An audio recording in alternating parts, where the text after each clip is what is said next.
Scrub ready, Doc. Ay, hindi pala tayo mag-opera. Mag-blow dry pala tayo. Brazilian pala tayo.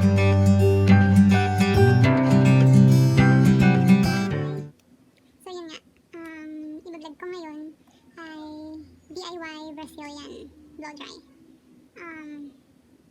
Bali yung gagamitin kong product is ito. Yan. EpSA Brazilian Blow Out. Bali isang set na siya. Meron siyang shampoo, Brazilian Keratin treatment, at saka may conditioner na rin siya. So all in one na siya. Mabibili nyo to sa Shopee meron. I think sa Lazada meron din siya. Pero ako nabili ko to sa DIYVLOG1. Yeah, yun nga. Bali yung first na gagawin natin is magsha-shampoo muna tayo. Yan. Pakita ko lang yung hair ko sa likod. Kung gano'n siya ka medyo tinali ko siya kaya medyo may curve dito. Pero hindi naman totally super curve yung buhok ko. Ang ano ko lang, problema ko lang is dry yung dulo. So maganda na rin siya pang maintenance. At least siguro every 3 months mag-Brazilian ka para mas maganda yung hair. So guys, tingnan nyo yung hair ko sa likod. Kaya kung titignan mo yan, dry na siya. Tsaka ang haba-haba kasi niya. Punta na tayo sa next step, i-shampoo na natin. So, hang on lang muna kayo dyan, mag-shampoo lang tayo. So yun nga, tapos na tayo mag-shampoo at kailangan na natin siyang patuyuin.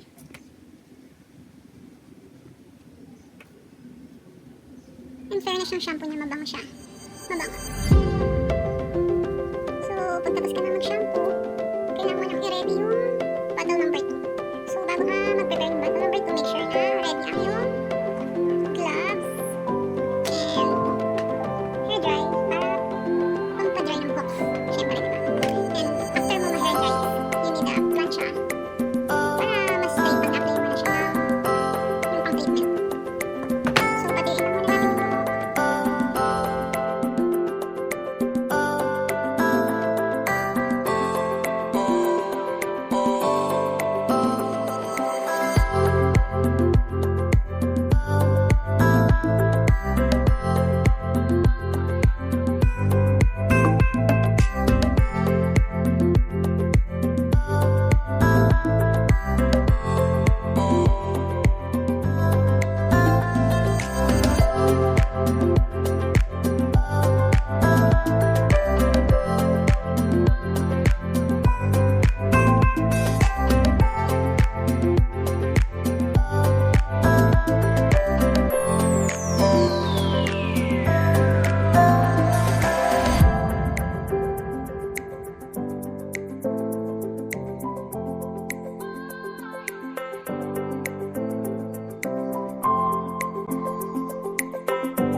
thank you guys for watching and I hope you like my vlog.